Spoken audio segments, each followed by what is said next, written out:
A cold English dawn presses against the thatched roof as a crowded peasant household breathes, stirs, and wakes together.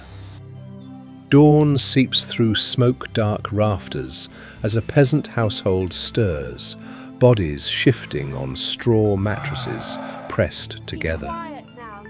Inside this timber cottage, privacy is unknown. Every breath, whisper, and movement shared beneath one low roof. The hearth never truly sleeps, faint embers glowing, while family members lie shoulder to shoulder, waiting for dawn. Outside, damp earth and animal pens release sharp morning smells, drifting slowly through the crooked doorway. A rooster cries beyond the fence, and the smallest child wakes first beneath shared wool blankets. There is little room to stretch, only careful movements, avoiding elbows, feet, and sleeping relatives nearby. The mother rises quietly, skirts brushing packed earth floor, feeding thin sticks into the waiting hearth. Smoke curls upward, escaping slowly through thatch and roof gaps, leaving the cottage scented with ash. Beside the doorway, a wooden cradle rocks gently, nudged by passing feet in cramped morning darkness. Livestock noises drift inside, a pig snorting, chickens scratching, reminders that animals share this humble shelter. Light grows slowly, revealing rough timber beams, blackened by decades of smoke and winter fires. Children stir from sleep, rubbing tired eyes, while older siblings shift carefully across the crowded floor. A single narrow window admits pale daylight, illuminating dust and drifting smoke suspended in quiet air.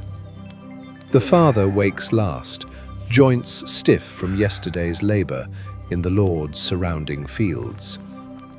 Boots wait beside the hearth, cracked leather stiff with mud from damp village pathways. Breakfast begins simply, coarse bread broken apart, shared silently, while warmth spreads from the hearth. A wooden bowl of porridge passes between hands, each person taking modest portions without complaint. Space is scarce, yet routine has shaped every movement, each family member knowing precisely where to stand. A baby begins crying softly, the sound filling the small cottage without any corner to escape. The mother soothes the infant, humming quietly while stirring the hearth with practiced patience. Nearby, an elderly grandmother sits wrapped in wool, watching morning unfold through smoke and dim light. Her stories live quietly within these walls, memories of harsher winters and poorer harvests. Children dress quickly, pulling coarse linen shirts over chilled skin before stepping toward the door. Outside air rushes in briefly, sharp with frost and damp soil, before the door closes again. Inside remains crowded warmth, thick with breath, smoke, and the constant presence of family. Utensils hang along rough wooden pegs, simple tools used daily by many hands. A wooden table stands near the hearth, scarred by knives, bowls, and years of shared meals. There is no quiet corner here, only overlapping conversations, footsteps, and the creak of timber. Children chase each other carefully, laughter rising briefly, before parents remind them of limited space. The cottage roof rustles softly as wind moves across straw thatch, layered thick against rain. Neighbors' voices carry faintly through walls, proof that village homes stand close together. Privacy is not expected, for life here unfolds openly among kin and nearby villagers. A wooden chest opens slowly, revealing precious belongings folded carefully within. Clothing is simple, homespun wool and linen, repaired many times through careful stitching.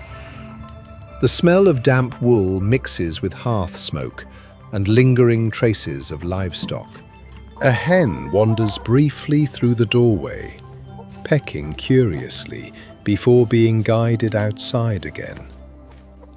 These animals are not merely nearby, they are essential companions in survival.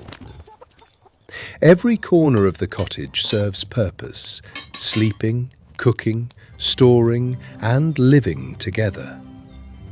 Evenings bring little more space than mornings, only dim candlelight replacing daylight. Family members share stories quietly, voices low, while wind presses against timber walls. Outside, the village settles beneath fading sunlight and distant church bells. Within the cottage, warmth gathers again as the hearth grows brighter. Shadows stretch across beams, while smoke drifts slowly toward the thatched roof. Supper resembles breakfast, simple food divided carefully among many waiting hands. The smallest children fall asleep early, curled beneath blankets beside their parents. Older siblings whisper softly, careful not to wake those already resting.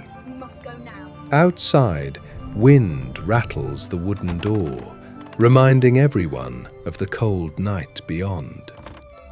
Inside remains crowded security, bodies close together, sharing warmth through long hours. A single candle flickers near the hearth before being gently extinguished. Darkness fills the cottage quickly, broken only by faint red glow from embers. Every breath becomes audible again, slow and steady in the shared night air. Straw bedding rustles quietly as sleepers adjust within the tight space. No locked doors exist here, no private chambers hidden behind walls. Instead, life unfolds collectively, every joy and hardship witnessed by others. The roof creaks softly as night wind travels across the village. Some remain awake longer, listening to distant dogs and shifting livestock. The grandmother whispers a brief prayer, her voice steady in the darkness. Faith and routine offer comfort, where material comfort remains scarce. Gradually, the cottage grows quieter as fatigue overtakes conversation. The hearth dims slowly, embers breathing gentle warmth into the packed room. Outside, frost begins forming across the village fields and narrow pathways. Inside, shared blankets and closeness protect the family from deep cold. Their crowded world may seem small, yet it holds everything they possess. Food, shelter, family, and labor all exist within these rough timber walls. Each generation learns early how to live without solitude or personal space. Patience, cooperation, and endurance shape daily survival inside such crowded homes. Morning will return soon, repeating the quiet rhythm of shared living. The same hearth will glow again, warming many lives within one narrow room. For these villagers, closeness is not inconvenience, but ordinary life itself. In medieval England, survival rarely meant privacy, Only warmth, family, and crowded shelter beneath a single roof.